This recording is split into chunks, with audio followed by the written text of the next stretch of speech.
Thank you so very much. I too wish to thank the Mayor's Office and the Library Association here and Parnassus Books, and I am really overwhelmed at the level of support and the imagination that you've all put into the events. I'm feeling very unappreciated in my own hometown and thinking that I really would do far better to move here, where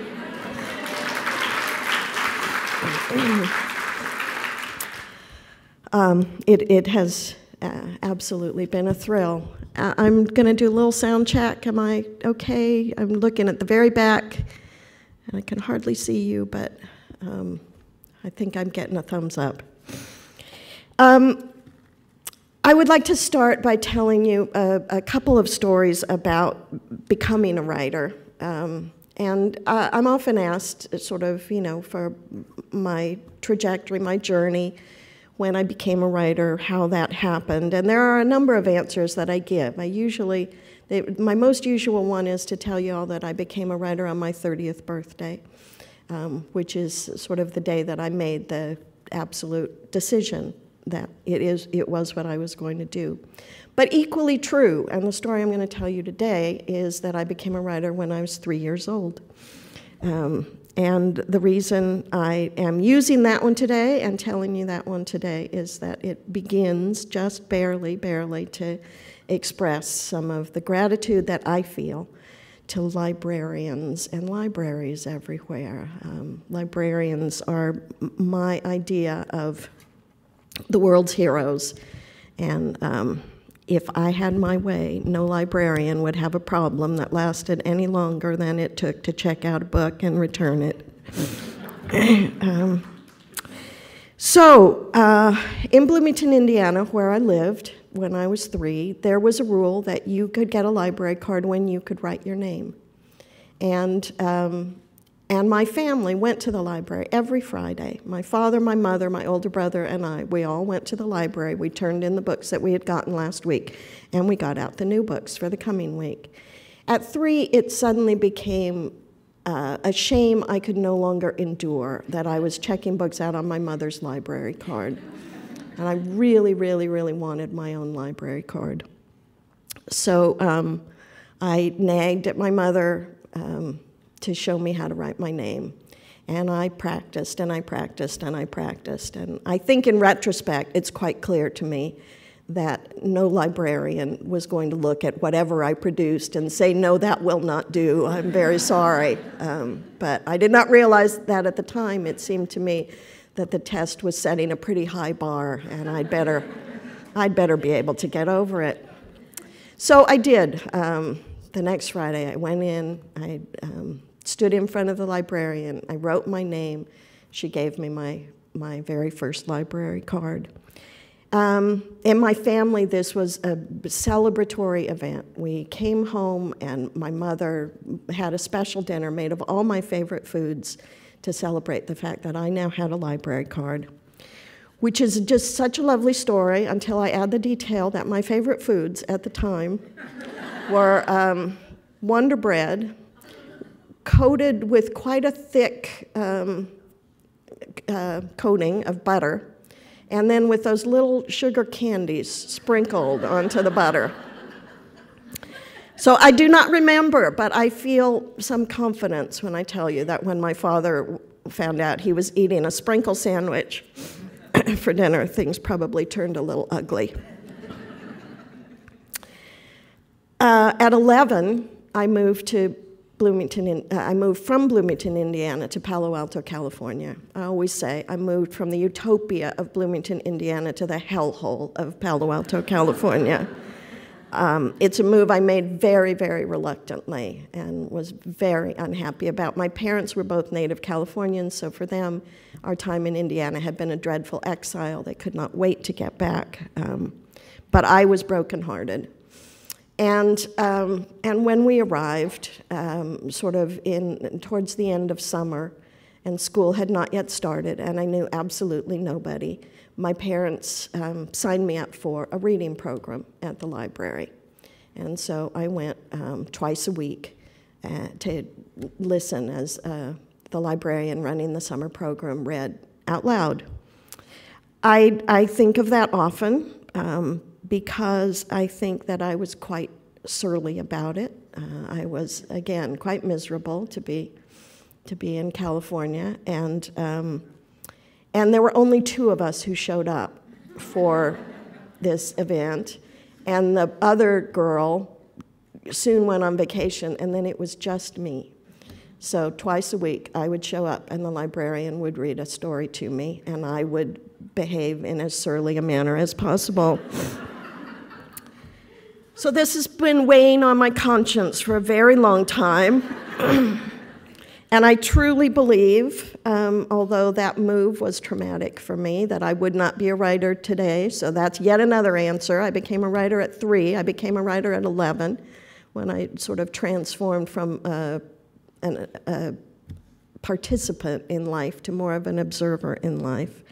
And I became a writer with the help of this and many other librarians. So I offer that just in case some of you have had the experience of giving a program and having a disappointing turnout and having it appear that nobody actually cares what you're doing, that whatever my appearance,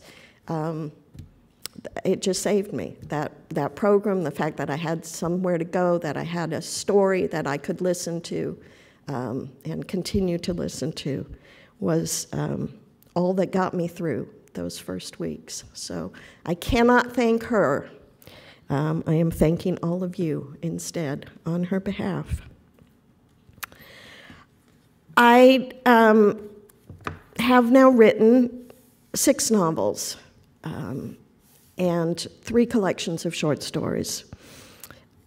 It was very momentous for me, briefly, to think that I was writing my 6th novel, which this book is, because I had finally equaled Jane Austen, at least in number of novels, if not in quality.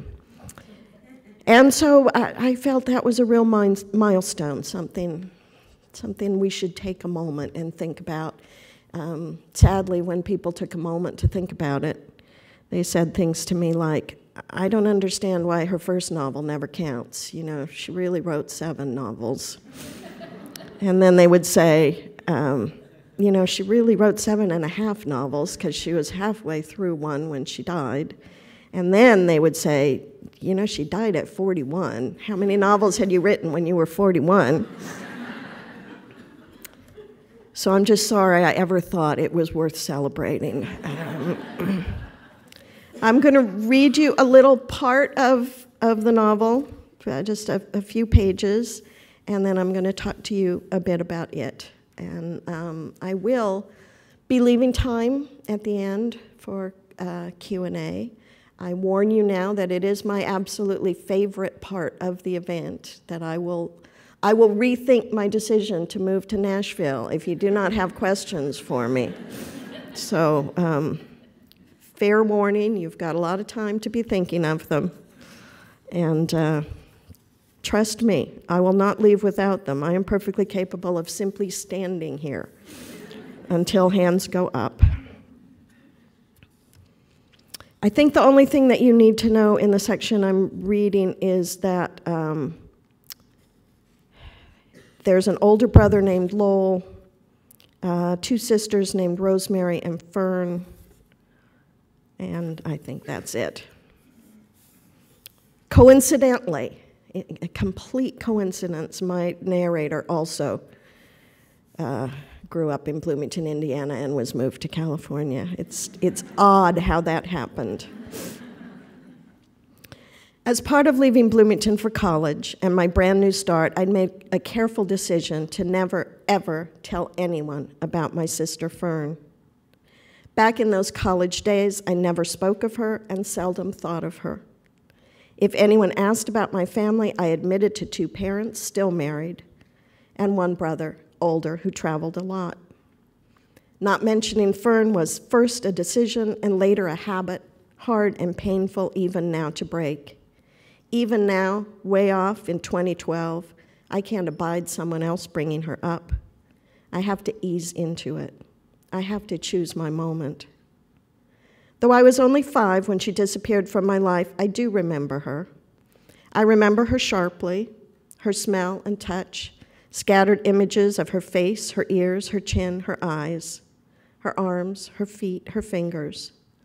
But I don't remember her fully, not the way Lowell does. Lowell is my brother's name. Our parents met at the Lowell Observatory in Arizona at a high school summer science camp. I'd come to see the heavens, my father always said, but the stars were in her eyes, a line that used to please and embarrass me in equal measure. Young geeks in love. I would think better of myself now if, like Lowell, I'd been angry about Fern's disappearance. But it seemed too dangerous just then to be mad at our parents, and I was frightened instead. There was also a part of me relieved, and powerfully, shamefully so, to be the one kept and not the one given away. Whenever I remember this, I try to also remember that I was only 5 years old at the time. I'd like to be fair here, even to myself. It would be nice to get all the way to forgiveness, though I haven't managed it yet and don't know that I ever will or ever should. Those weeks I spent with my grandparents in Indianapolis still serve as the most extreme demarcation in my life, my personal Rubicon. Before, I had a sister. After, none. Before, the more I talked, the happier our parents seemed. After, they joined the rest of the world in asking me to be quiet. I finally became so, but not for quite some time, and not because I was asked. Before, my brother was part of the family. After, he was just killing time until he could be shed of us. Before, many things that happened are missing in my memory, or else stripped down, condensed to their essentials like fairy tales. Once upon a time, there was a house with an apple tree in the yard and a creek and a moon-eyed cat. After, for a period of several months, I seem to remember a lot, and much of it with a suspiciously well-lit clarity. Take any memory from my early childhood, and I can tell you instantly, whether it happened while we still had Fern or after she'd gone. I can do this because I remember which me was there, the me with Fern or the me without, two entirely different people. Still, there are reasons for suspicion. I was only 5. How is it possible that I remember, as I seem to, a handful of conversations word for word, the exact song on the radio, the particular clothes I was wearing? Why are there so many scenes I remember from impossible vantage points, so many things I picture from above, as if I'd climbed the curtains and was looking down on my family? And why is there one thing that I remember distinctly, living color and surround sound, but believe with all my heart never occurred? Bookmark that thought. We'll come back to it later. I remember often being told to be quiet, but I seldom remember what I was saying at the time. As I recount things, this lacuna may give you the erroneous impression that I already wasn't talking much. Please assume that I am talking continuously in all the scenes that follow until I tell you that I'm not.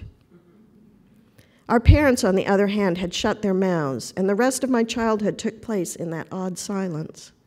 They never reminisced about the time they'd had to drive halfway back to Indianapolis because I'd left Dexter Poindexter, my terry cloth penguin, threadbare, ravaged by love, as who amongst us is not, in a gas station restroom. Although they often talk about the time our friend Marjorie Weaver left her mother-in-law in the exact same place. Better story, I grant you. I know from Grandma Frederica, and not our parents, that I once went missing for long enough that the police were called. And it turned out I'd tailed Santa Claus out of a department store and into a tobacco shop where he was buying cigars. And he gave me the ring-off one, so the police being called was just an added bonus on what must have already been a pretty good day. I know from Grandma Donna, and not our parents, that I once buried a dime in some cake batter as a surprise, and one of the graduate students chipped her tooth on it. And everybody thought Fern had done it until I spoke up, so brave and honest, not to mention generous, since the dime had been my own. So who knows what revelries, what romps my memories may have taken with so little corroboration to restrain them. If you don't count the taunting at school, then the only people who talked much about Fern were my Grandma Donna, until Mom made her stop, and my brother Lowell, until he left us. Each had too obvious an agenda to be reliable. Grandma Donna wishing to shield our mother from any share of blame. Lowell stropping his stories into knives. Once upon a time, there was a family with 2 daughters and a mother and father who'd promised to love them both exactly the same.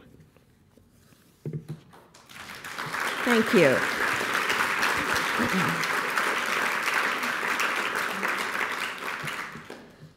So one of the tricky things about being out on the road with the book is that the way I imagined people reading it, they would not know very much about it when they picked it up.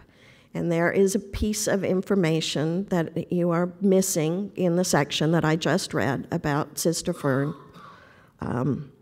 which comes on page 77 and tells you what the book is really about. So you spend 77 pages, if you read it the way I intended you to, not knowing what the book was about. And I really have my reasons for that, most of which are in the book, so you can read them and either be persuaded or not persuaded.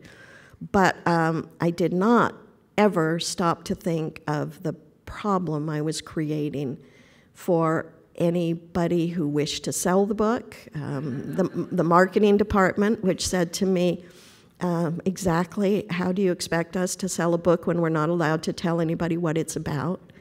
Reviewers, who said, don't quite know how to review this book since I'm clearly not supposed to tell you what it's about.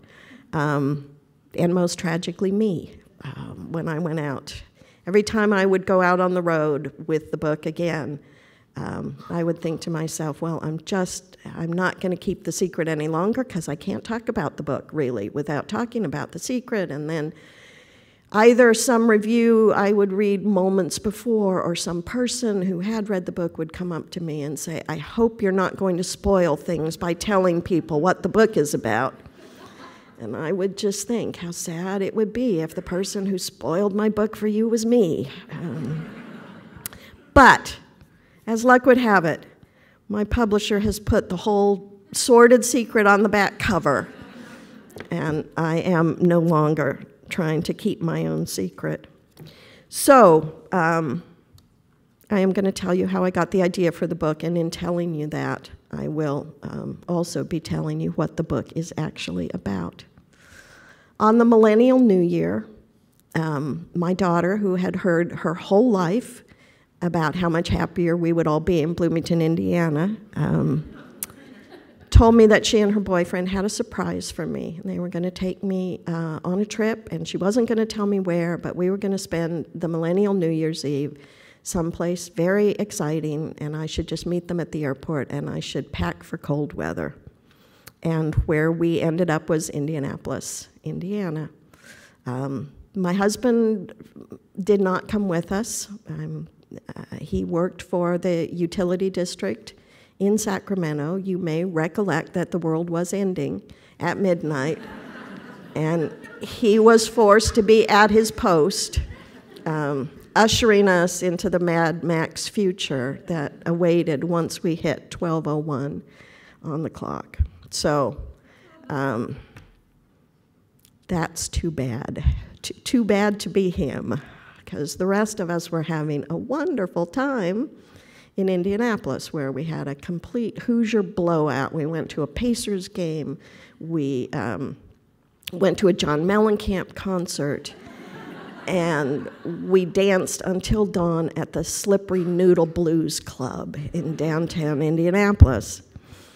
And then my daughter and I came down south to Bloomington.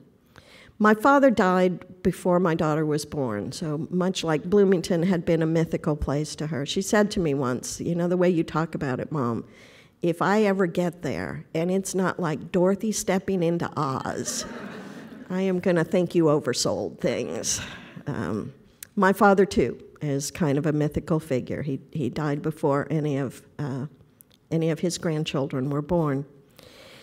But we went to the building where he used to work. We went to his old lab, which was no longer a lab, but I'm a wordsmith. I was able to bring it all back to life, all the rows and rows of rat cages where my dad trained rats to go through mazes and did studies on learning behavior, and was actually quite a magical place to be when I was a child. I was allowed to take the rats out of the cages on a whim and play with them, and every once in a while one of them would wash out of the research business and come home to be a family pet, which honestly, what a Cinderella story is that?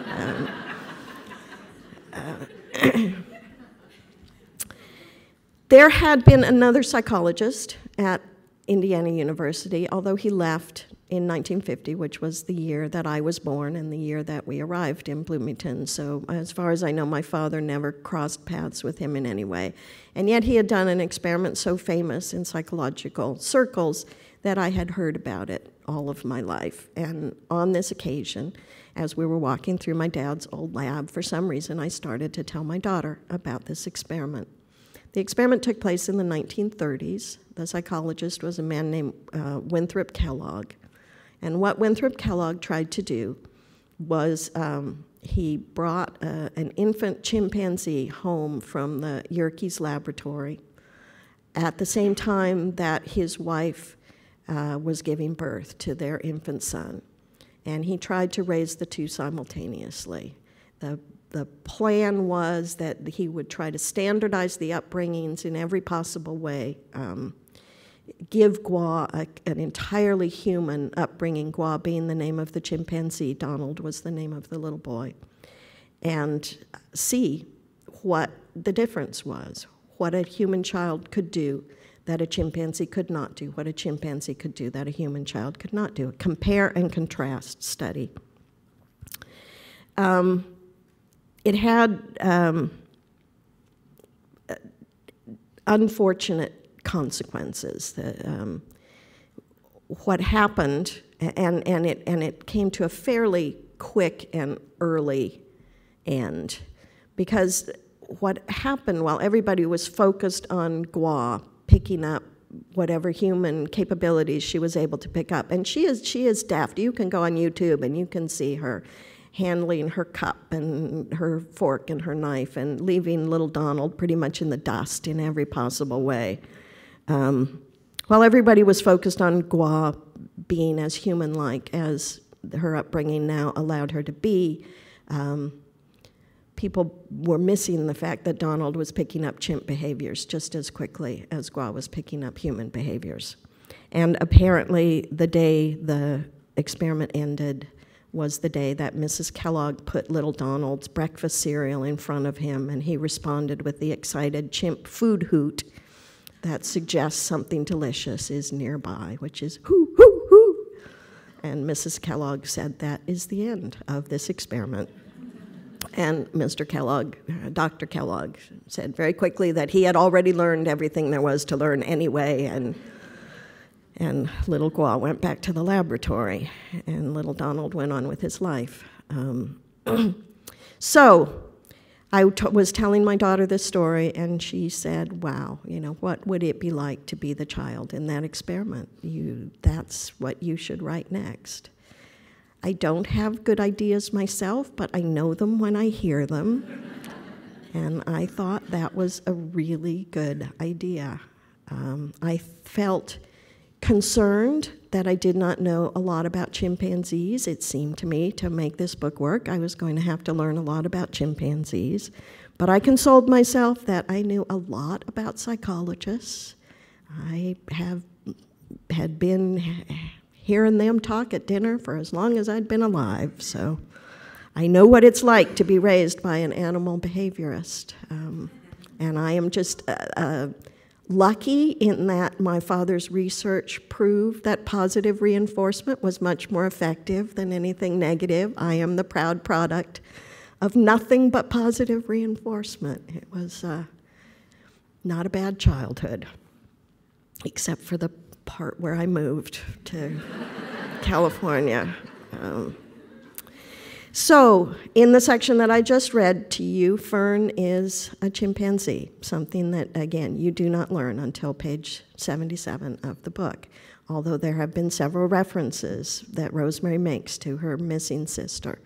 And I chose to conceal this information for as long as I did, again, for the reason that is in the book, but I am also going to stress to you now that we now know the natural sciences have gone a long way to showing the continuity in the animal kingdom, while the arts and the humanities have continued to hope and insist on human exceptionalism.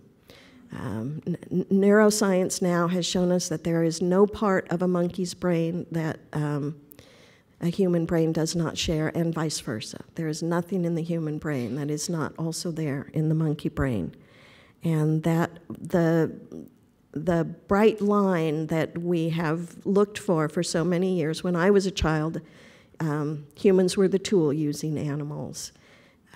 But that one has fallen to the side as it's become clear that more and more animals also use tools. Again, the whole world of YouTube is available to you to see these things for yourself. And then during the years in which my book takes place, and I should say that I moved the experiment from the 1930s, when the actual experiment took place, to the 1970s, when there was, in fact, a great kind of craze for home-raising chimpanzees. And although the experiment, which involved a human child, a human infant, was never repeated, there are a number of cases of chimpanzees who were brought into homes and given human upbringing, and most of that took place in the 1970s. So in the 1970s, what people were focused on as the bright dividing line was language. And the early home-raised chimps, the attempt was always to see what they would be capable of linguistically. The early research insisted on trying to make chimps actually speak. The skeletal creation of the chimp's mouth does not allow this. So this was a test the chimps were bound to fail. They could not actually speak verbally. And then they moved to sign language. And Washoe is the first chimp who was, and the most famous of the signing chimps. And now they generally use computer models of various sorts, so the chimps can move symbols around on keyboards and try to communicate that way. But the more we have learned about communication within species, which it startled me when I did the research, how long it took. If you're interested in what linguistic capabilities chimps have, it took a very long time for somebody to notice that you might more usefully look at how they communicate with each other and not insist that they learn to communicate with us in order to prove that they have these capabilities. And so the more we learn, the more language also appears to be on its way out as a kind of bright dividing line between humans and other animals. The spirit of my father is all over this book. It is occasionally a great humiliation to me to realize how often I write about my father. In my second collection of short stories, which were collected but had been published over many years and published in various different places. So I had not actually sat down until it was a book, and I was reading them one after another, and we were talking about what the sequence might be, that I thought, oh my God, I knew I wrote about Dad a lot. I never understood. I never write about anything else. My dad and I started having an argument when I was about 6 over whether animals could think or not. And this book is in many ways my final refutation of my father's impoverished position. I do think as luck would have it, research has carried the day for me, and that if my father were still alive, he would be the first to admit it. But he was a psychologist during the B.F. Skinner stimulus response years. In his defense, I will say that if he was not impressed with animals thinking, he was not impressed with human thinking either.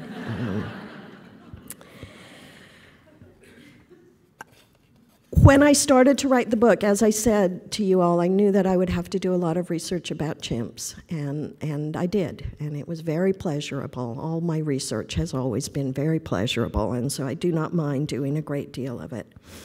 But I really wanted the book to be about the child. That was the idea that my daughter had had. And as I said, there was only this one experiment that I was aware of that involved a child. But a lot of the 1970s home-raising households did have children in them. They had older children in them. And I could find nothing about those children. Look as I would. There was a lot of information about the experiments. There was a lot of information about the chimpanzees. It was not easy, but it was possible to find out what happened to the chimpanzees when the experiments ended. And I should take this moment just to say, as a quick aside, that I truly believe that the people who did these experiments in the 1970s had the best of intentions and thought that the chimp would be a member of the family forever, that the chimp would, was a permanent addition to the household. And it is really only in the 1970s that we came to realize, as the family in my book comes to realize, that you cannot keep an adult chimp in a family household. They are very, very dangerous animals, I'm sure. I'm sure you're aware of some of the attacks there have been, some of the horrific attacks that there have been. So the chimps did not stay in the family households until they died. They all had to be removed. And as I said, it was difficult, but it was possible to find out where they went and what happened to them. But there was nothing about the children. So I had to make that up. Fortunately, I am a novelist. At some point, reluctant as I may be, I am ready to make things up. And I thought long and hard about my character, trying to imagine. Again, current science suggests that our infant brains are very malleable, and that the creatures that you spend a lot of time with have an effect on the actual architecture of your brain. And so little Donald Kellogg's brain was changed by the experiment, by the actual experiment, and my character, and in my book, the experiment lasts much longer because I wanted her to have some memories of it. So it lasts until she's 5. I have to think that she has a slightly different brain than the rest of us do, and I had to try to imagine what that might look like and what that might be like, and that was great fun. Interestingly, since the book came out, I have heard from a couple of people who were raised with chimpanzees. So that information that would have been so useful to have when I was writing the book is now at my fingertips. And I sort of have thought in my head what a great New Yorker article it might make if I could, interview some of these people and hear what they all had to say. But the thing in the 3 people who've gotten in touch with me in some detail, it has become very clear that although they are willing to share the story with me because I have written the book and am obviously interested, it is not a story that they want to talk about publicly. That I have not met or heard from a person who did not feel pretty disturbingly traumatized by the whole event, in different ways. In at least one case, the chimp in the house was such a horrible bully that she spent her childhood kind of terrified.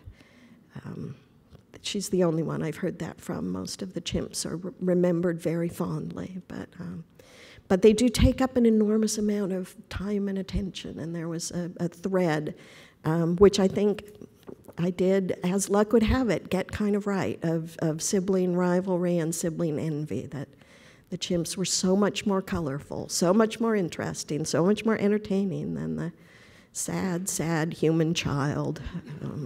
That it was a hard household to be in.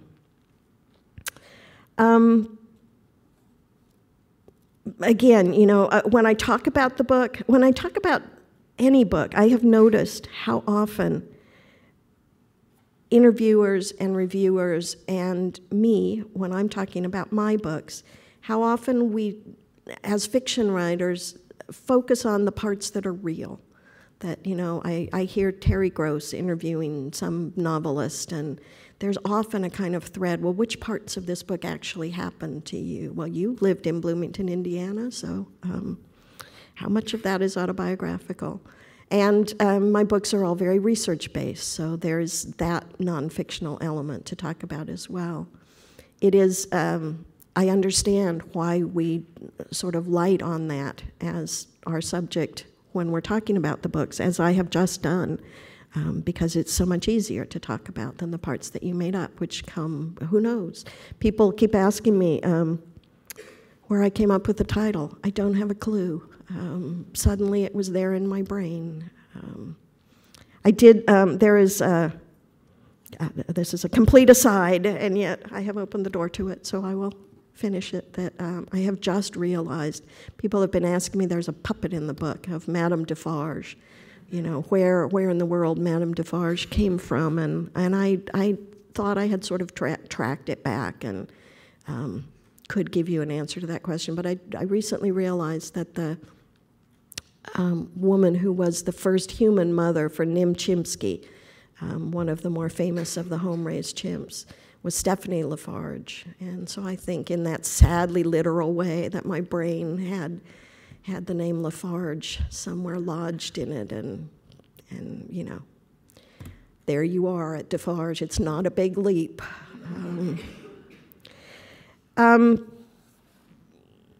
So again, you know, I have talked a lot about the research, about the animal elements of the book. I really do think of it as a book about a girl.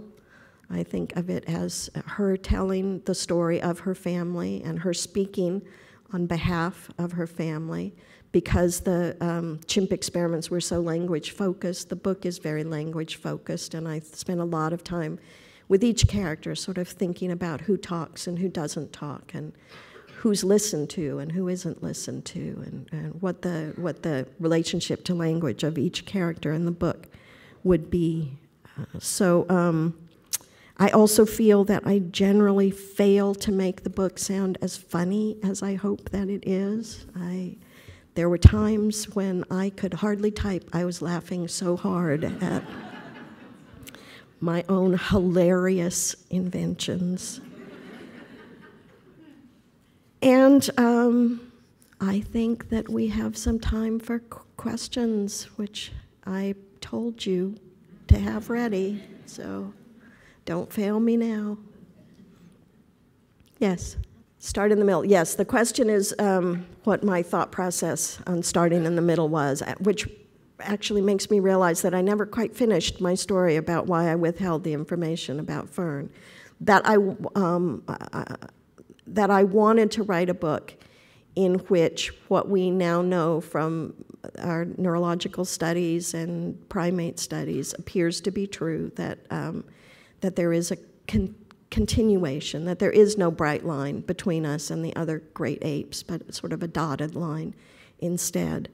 That I wanted the reader to start with that feeling of identity, you know, not with difference, but with similarity. I wanted the reader to meet Fern as a sister before the reader met Fern as a chimp, because I just believed,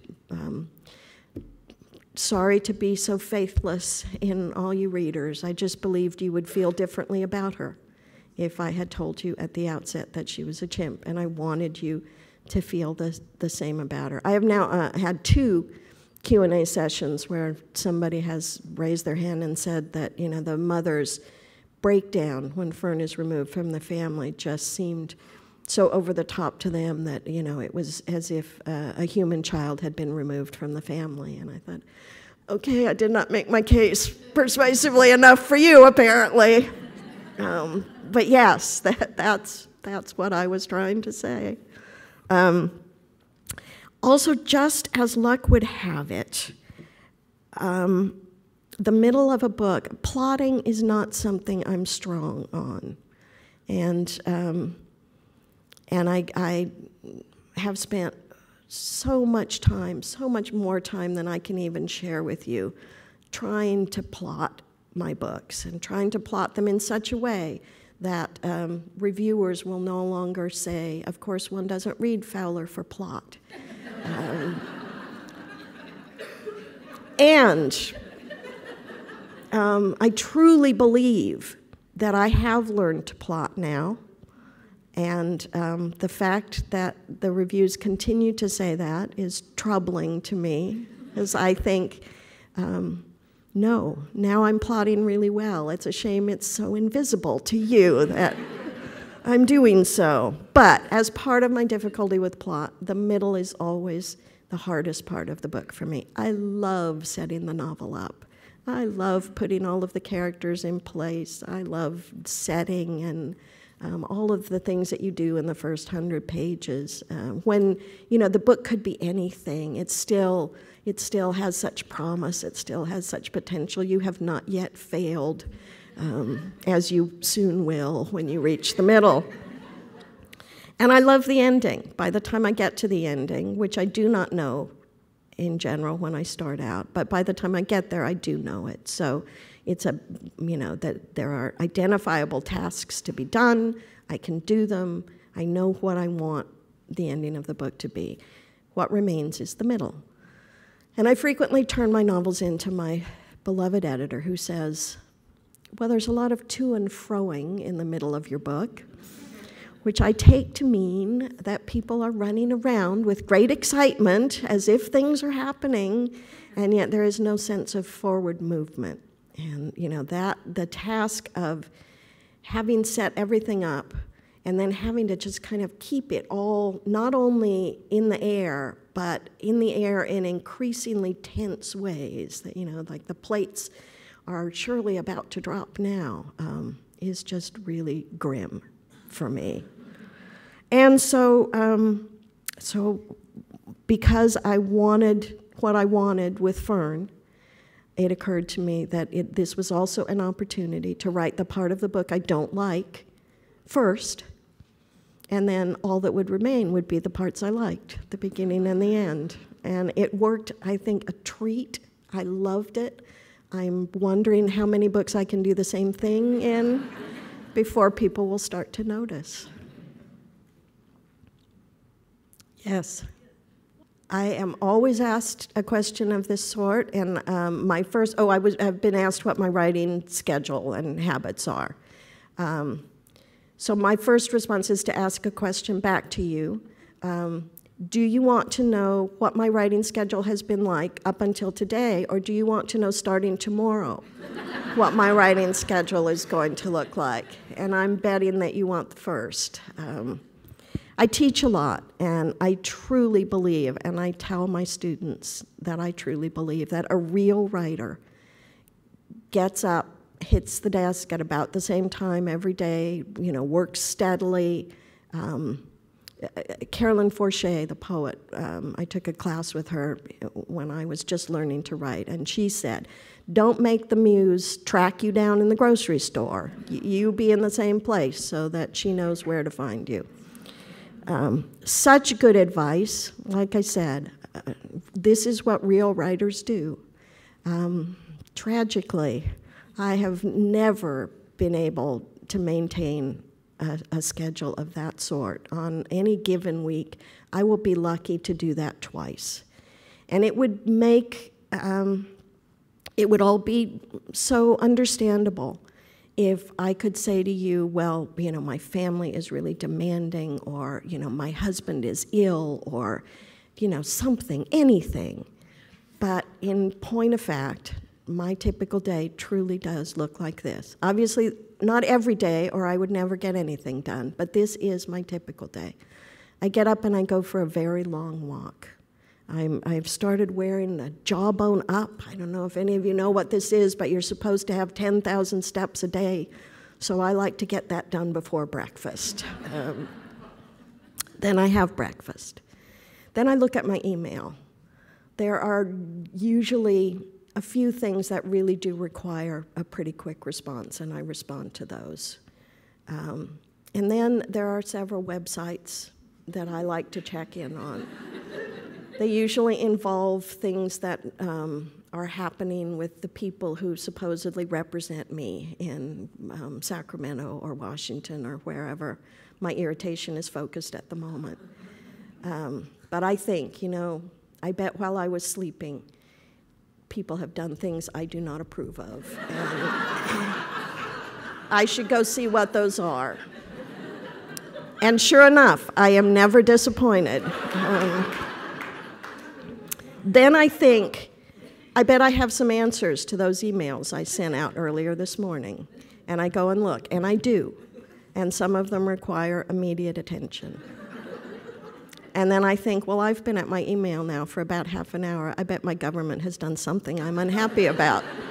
And I go and look, and they have. There are many petitions needing to be signed. And it is incredibly, horribly possible for me to circle between my email and my politics, and my email and my politics, until about 3, when I'm tired, and I couldn't possibly work. I'm all worn out. And then I go to bed thinking, damn, I really wanted to write today.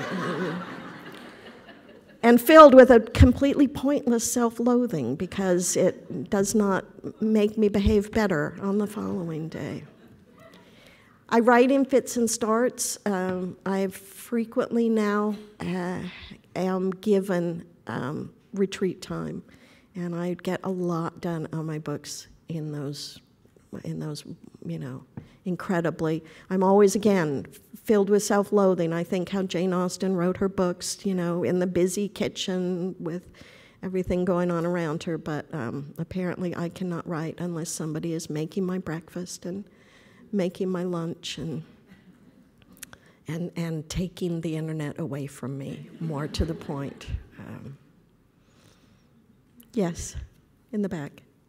Yes, so I'm being asked, I think the sort of overall question is the mix of tones, the kind of lighthearted and then the very, very difficult emotional stuff that the book also includes.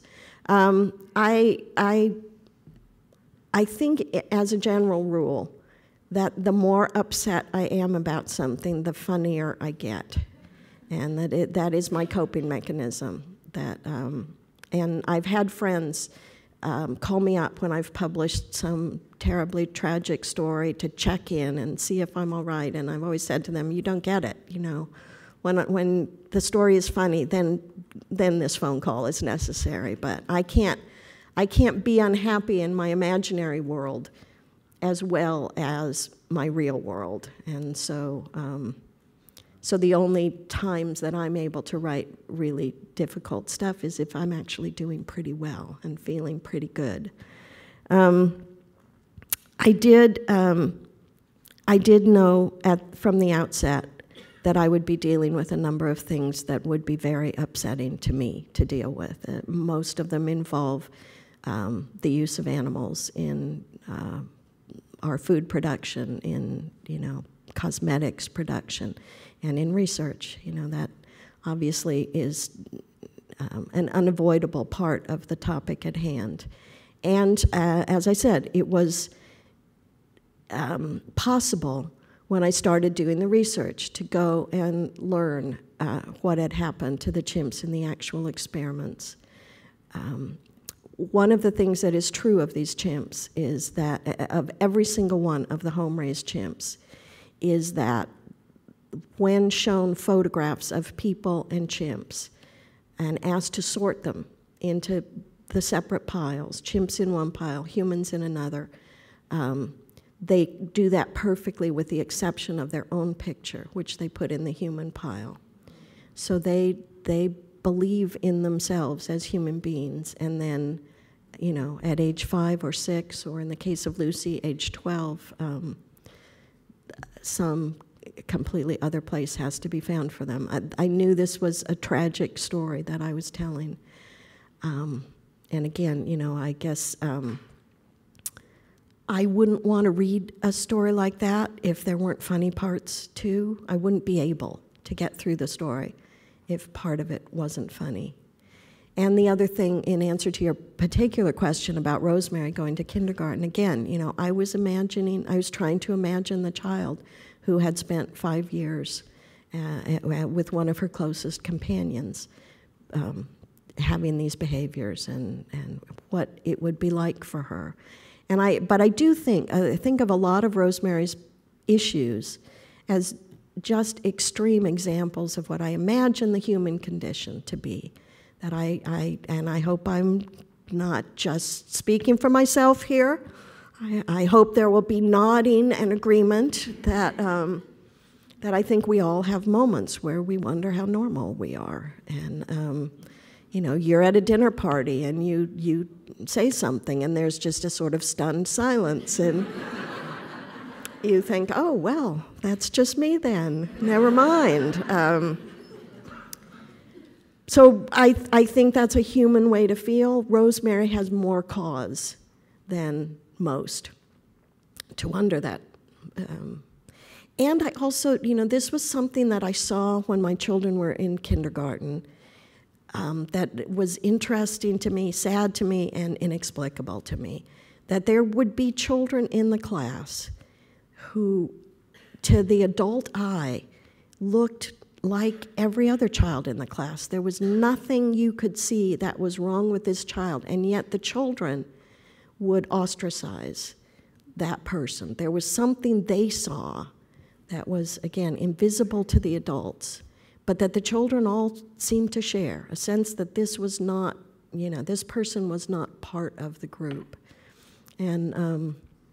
And so I had that very much in mind, too. I thought Rosemary would certainly be one of those people that whatever the well-meaning adults in her life were trying to do, the children would see instantly, no, there is something not right here. I'm being asked about the part of the book that deals with memory. Again, you know, I made the experiment last 5 years because I wanted Rosemary to be able to remember some of it in a way that the original subject, Donald Kellogg, obviously at 16 months would not. But having made that decision, I had to think about, you know, sort of for myself, starting with myself. What do I actually remember about being 5 years old? I think I remember actually quite a lot.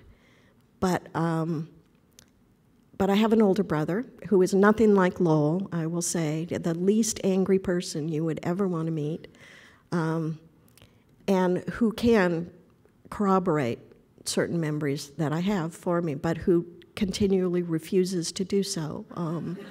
Almost in every case says, no, that's not the way it happened. That's not the way it happened. And when my mother was still alive, she always took his side. So, you know, I've been interested as a writer probably too in how we use our memories to create a narrative of our lives. And, you know, we have some evidence, but we tend to make it fit whatever. Like, I believe I had a very happy childhood. I have created a narrative for myself in which I had an extremely happy childhood. I don't actually know if I did or not, you know. There was, certainly looking back, there was nothing to trouble me. As an adult, I had no problems that I would, as an adult, consider real problems. But, you know, your problems are as big as you think they are. And if, as a child, you think it's a problem, then it's a problem. So I lived through, in the 1970s, again, this great revolution in our feelings about memory, mostly involving sexual abuse and recovered memory. And I think that we all learned that our memories are just not nearly as reliable as we thought they are, that it is very easy for us to recast them to shape a narrative that we want.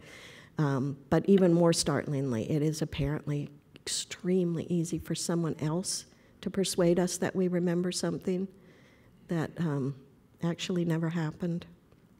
And in the case of my book, I also looked at Freud, who says we have no memories of our childhood at all, that, we have what he called screen memories. So, the things that happen in our lives, we create a new story out of, and then we remember the memory rather than the event. I did have one early reader tell me that in a what she thought was already a pretty complicated novel, that the unreliability of Rosemary's memory she thought was a step too far. But I don't see how it would be plausible any other way. At some point, when we have more time, I will ask you all to tell me what you remember from being 5 years old, but not tonight, I guess. Yes.